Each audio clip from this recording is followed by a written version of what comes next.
Salvation Army co-founder Catherine Booth said, if we are to better the future, we must disturb the present. This is the Disturbance podcast from Salvation Army Women's Ministries. Welcome to our special Disturbance bonus mini-pod, which is part of a month-long focus on motherhood. But I hasten to say that this is not just for mums. We're all touched by motherhood. We all come from mothers. And so in that sense, it affects all our lives. I believe our role as mothers is a very sacred and important part of womanhood. Our ability to bring forth life is one way in which we really hold the spark of our Creator God within us. But our experiences of motherhood are vastly different. Not everyone has experienced motherhood in a way that's been joyful. There's a lot of grief and sorrow that surrounds the role of motherhood in our lives as well. So when we come up to a day like Mother's Day, which is a traditional celebration of motherhood, I think it's really good to ask ourselves, how are we including everyone? Is this a relic of like 1950s motherhood, or is it still relevant for today? So I've got the wonderful Captain Missy Ditchburn with me today, and I've asked Missy to join me because when she has worked as a Corps officer, she's done something quite different on Mother's Day. Missy, welcome, and tell me about the way you've done Mother's Day in the past, how you've created an alternative vision for this traditional Mother's Day service, and why you did it differently. Thanks so much for having me, Ingrid. It's so great to talk to you. I love our conversations. I suppose I've been on a journey around Mother's Day for the last 10 years or so. And it really began for me when I started hearing the stories of women and girls and the impact that Mother's Day within their church community was having on their lives and their sense of feeling that they belonged and that they could fully participate within their faith community. And the stories that I was hearing really, they shook me, and I felt a level of uncomfortableness around how these women's stories and these girls' stories lined up with my view and my value around my church community. So for me, the Salvation Army's always been a place that from its inception, its very beginning, made space for people who couldn't have space elsewhere. Absolutely. It was a place where no matter what the greater Christian church might think or what society might think about you, you could belong in the Salvation Army and not just be present there but participate there. Yes. And so hearing these stories where people felt that they couldn't participate, that they either had to stay home or they sat in a space of silent suffering on Mother's and Father's Day. I couldn't reconcile those two things together. So I wanted to understand, what is Mother's Day? Where did it come from? Why do we celebrate it? And the hopes that would really help me on my journey. Yeah. So I did a bit of research, and a lady by the name of Anna Jarvis in the 1800s, in America, she actually really was a pioneer of women's rights and of social justice and advocacy for women. So I love these stories about women and how they've helped shape society and change society. So she started a group, a working mothers club. And this club was designed to teach women about parenting. It was in Virginia, in America, and it was based around women who were experiencing great poverty, potentially violence in their homes, oppression, and so didn't necessarily have the skills they needed to raise the next generation. And she dedicated much of her life to this work. Wow. Then the Civil War hit America, and that caused obviously huge loss for families and for women. And Anna Jarvis wanted to do something in this space, and so she continued to run these women's clubs and try and bring women together. At the end of the Civil War, there was a real tension between the two different sides that had existed during the war. And Anna wanted to really do something about it and address this. So she created a local version of a Mother's Day with the specific purpose of bringing women from both sides of this war together to find a place of reconciliation. So a really powerful space to say, actually, mothers are, the backbone of our families, and if they can reconcile, actually we can see a change in our society. Wow. So that was the first kind of version of a Mother's Day. Incredible. And then a lot of other social justice advocates and passionate women around that same time, early 1900s, got on board locally with this idea. So suffragettes and abolitionists created these local versions of Mother's Day where they said, actually, if we can unite women around a cause, we could change this country. We could change our community. So there were groups around bringing mothers together around world peace, around seeing the end of alcohol addiction, all these really important social issues, and saying, actually, mothers are one of the most undervalued, untapped resources of the 1800s. Let's unite these women and bring them together and make change. So it was an amazing work. And when Anna Jarvis passed away, her daughter, Anne, she wanted to honour the work that her mother had done and women like her mother. So she decided to start what is the first kind of similar version of Mother's Day, where she hoped that people all over the country would be able to honour the work that women did in making a difference. So eventually the day was nationalised, and from the very beginning that it was nationalised, Anne felt that she had made a mistake.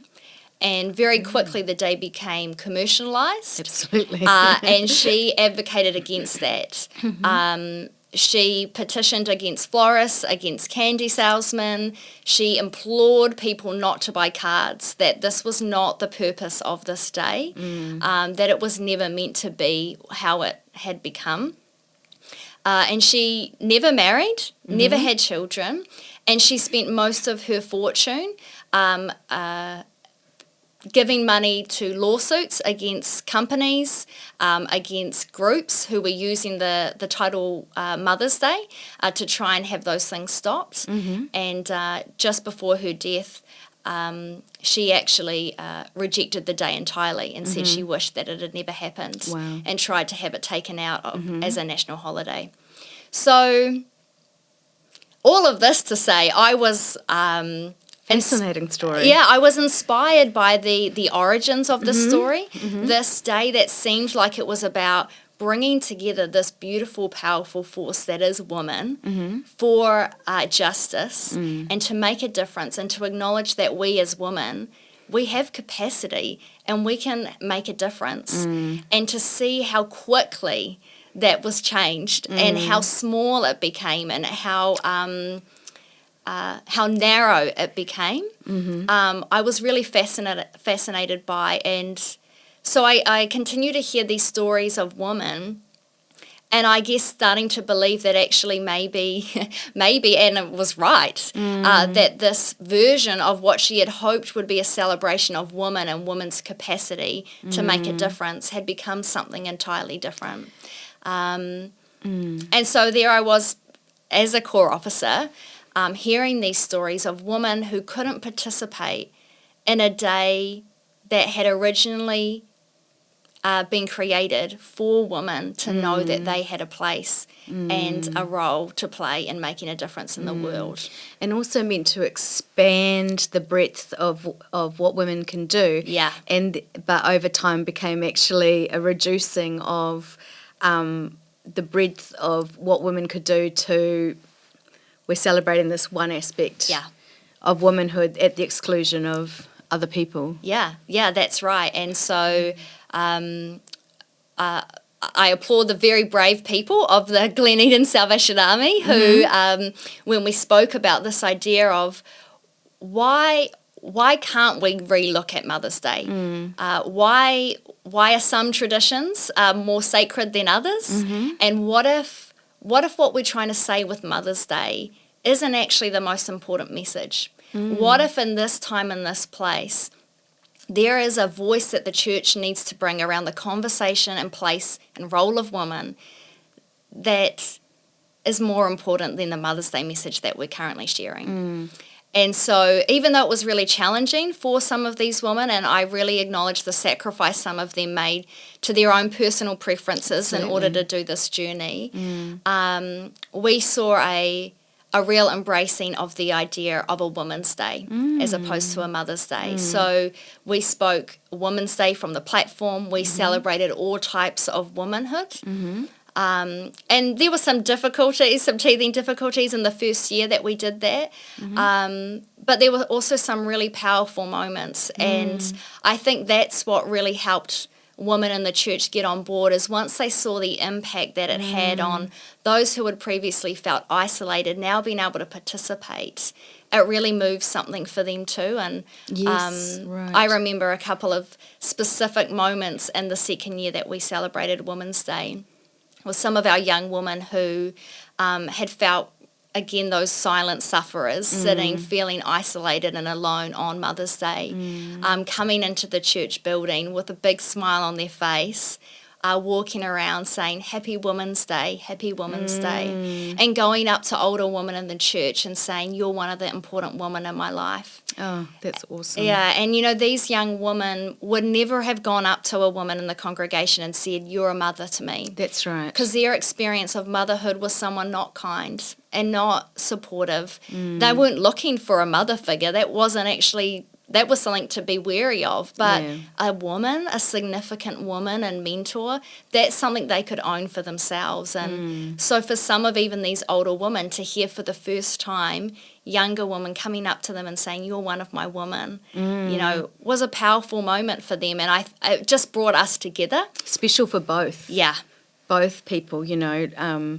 You're absolutely right. I've often thought about, we have the message of this is for mothers and people who are like mothers. And I've often thought it feels a bit false, because for me, I wouldn't really feel comfortable going up to someone and say, you're like a mother to me, you know. Yeah. Whether that's because of my own fear of vulnerability or whatever, it just doesn't feel comfortable. But to actually say, you're a significant woman to me, and that's valuable. Yeah. Outside of the motherhood role. Yeah. Is really powerful and inclusive, really inclusive. Absolutely. Yeah. I mean, that just makes me think, and it actually, I mean, really challenges some of my perceptions of Mother's Day, because I come from a different perspective. I am a mum, and I like Mother's Day. And I understand what you were saying about it would feel like kind of a sacrifice to give up Mother's Day for me, you know, my special day. And I think not just in a kind of, like, I like to get flowers, I like to, you know, sort of that commercial side of it. But I think for me, Mother's Day is very much, has been a personal journey for me, from thinking I never would be a mother, so feeling quite excluded from that day, to actually having a really severe, and this is a whole other story, kind of battle with postnatal depression. And one of the outworkings of that postnatal depression was feeling like, sitting in church feeling like, I don't deserve to be celebrated with these other mothers. I'm not really a real mother, because one of the things was just feeling like a failure, feeling like everything I did was a failure, and feeling really disconnected from the role of motherhood. And then seeing as I healed and grew, again, it's, you know, a whole other story, but as I did come out of that, and I bonded with Jacob, my son, and grew in my relationship with my son, and now to feel like he's the light of my life, he is the thing I'm most proud of, he is, you know, no matter what else I do in my life, I'll always feel like he's my greatest achievement. And so for me, Mother's Day has a really important role in my own reflection and my own healing. And so for me, it's a really important day. And I also love that there is this shared experience, which in our wider society, very few people get to experience success and be celebrated for their success, but it's almost like this motherhood, parenthood, whānauhood gives us a shared experience, which is so hard and so challenging, but also something that we probably all feel is like our greatest achievement.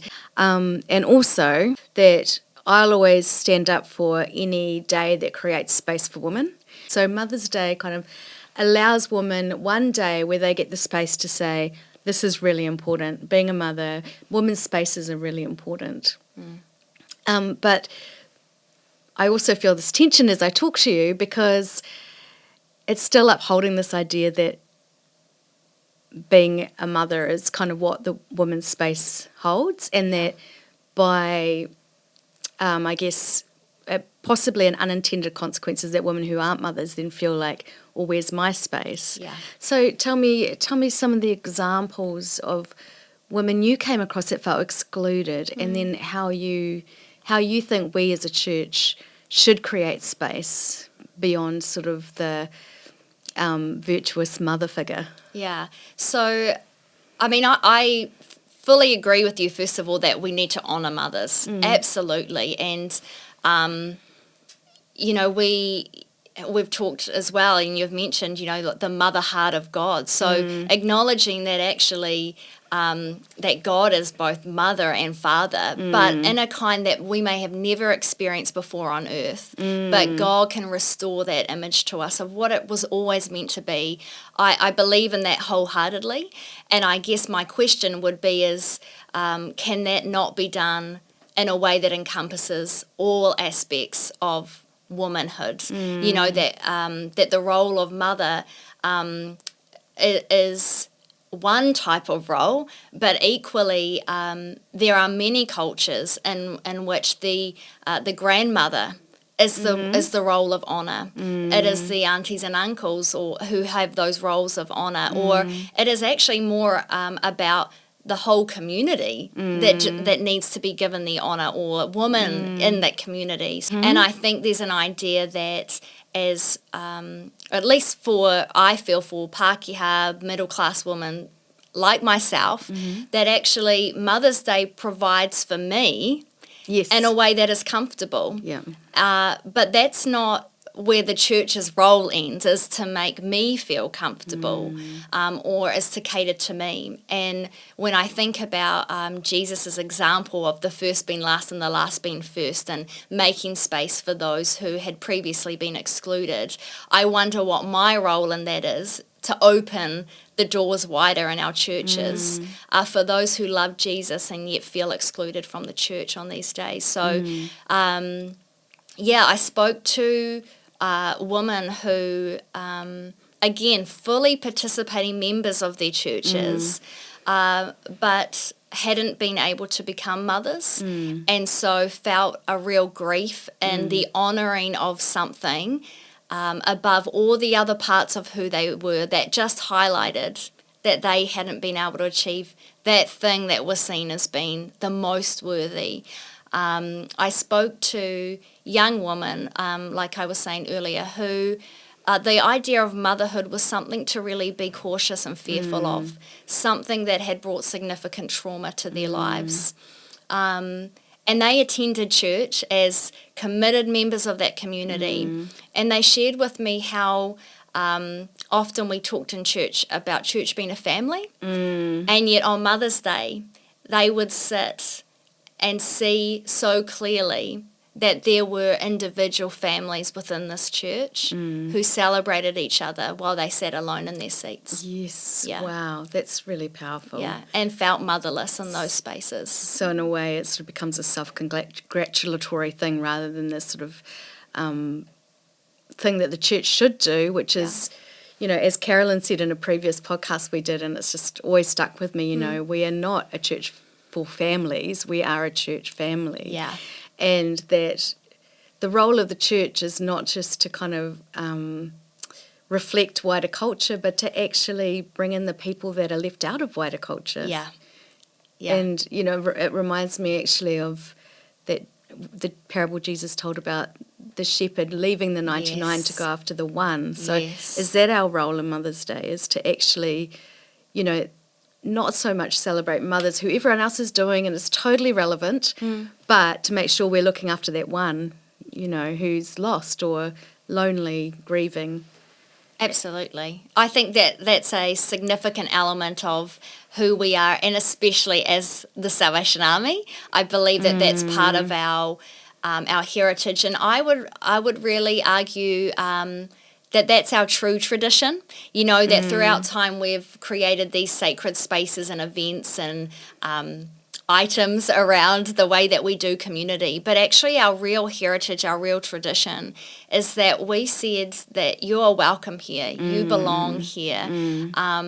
And that's powerful, and that can change. And I think that it's not necessarily about throwing out Mother's Day and throwing out mothers because, oh my goodness, mothers. We love mothers. But we're also more than mothers, all of us, or for some of us who aren't mothers, that's not our whole story. And celebrating women and all of who we are and the diversity of who we are, I think...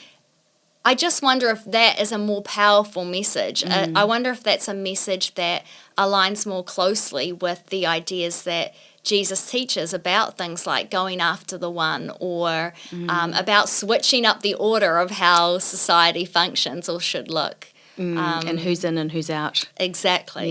Yeah. And I think that mothers can be included in that.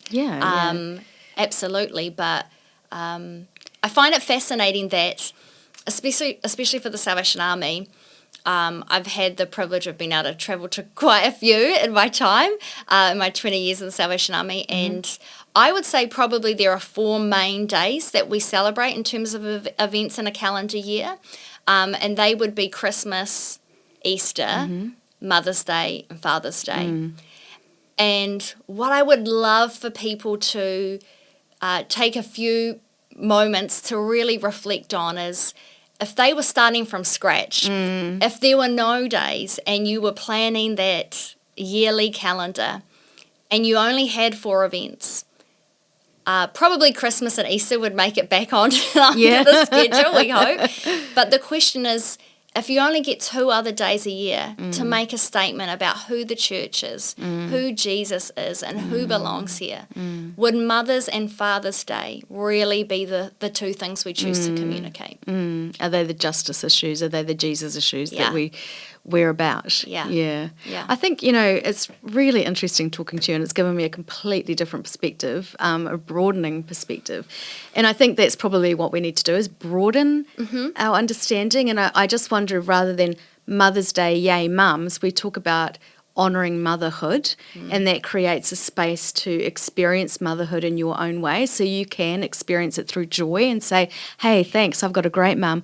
Or we honour grief and we honour lament and we honour the people that are struggling on Mother's Day and create a safe space for them to come and say, I'm grieving. And in some ways, it's a broader church issue because we're not always very good at sitting in those difficult spaces, and actually we're not very good at publicly acknowledging lament, which is something they absolutely did do in the Old Testament. And part of maybe the way we could change Mother's Day is allowing space for that as well as celebration. And like we say, we love mums. I am a mum. You have a mum.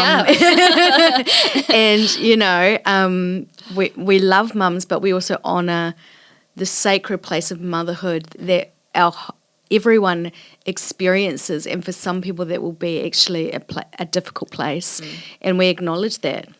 There won't be a one-size-fits-all for every Absolutely community. not. And every community needs to, I believe, really think about, who are they? What are the messages that they're trying to share?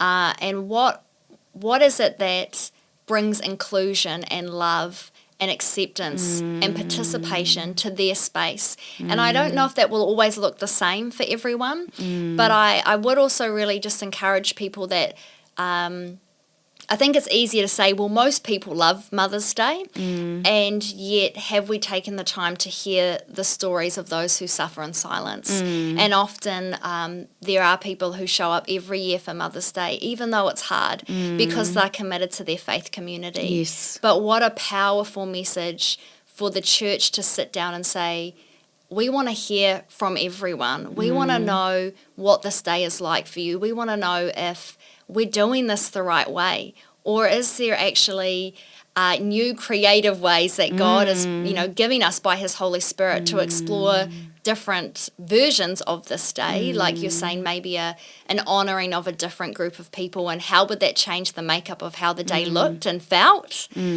Or is, even for our community, Mother's Day even the right event of all the things in the calendar year to be celebrating? It might not be for every community, and for some, it totally might. Yeah, and also we're not saying you can't celebrate Mother's Day in your own space and in your own way, but just what is the church's role, right? Yeah, what is the church's role, and what does your local community think? Because at the end of the day, if your community owns it and they love it and it works for you, then those are your people, so that's awesome. But it's creating that space for that conversation to be had where it might have been a closed door before. Yeah, that you're absolutely right about. Those of us who get to celebrate in Mother's Day, like me, we're like, well, we don't want to give that up, so we don't want to have that conversation. But what's wrong with listening and just saying, oh, well, maybe we could do it in a different way? And, I mean, that makes us people who can grow and learn and also question our, I guess, assumptions that, again, I'm thinking back to what I talked to Caroline about before, that, we have this idea in our head that most of our church would be made up of families. And in fact, statistics tell us that most of our culture as a whole is made up of two people households and one person household. They're not the nuclear family. And that's actually reflected in the church, certainly our church that we go to. It's not nuclear families. Yeah, absolutely. It's been awesome talking to you, Missy. Thank you so much for bringing this really different perspective, and I've learned a lot about the origins of Mother's Day, which is really interesting. And, I guess I would just say to women listening, we honour you, and may you be honoured this Mother's Day, whatever way you experience it. We bless you. Thanks, Missy. So thanks so much for joining me.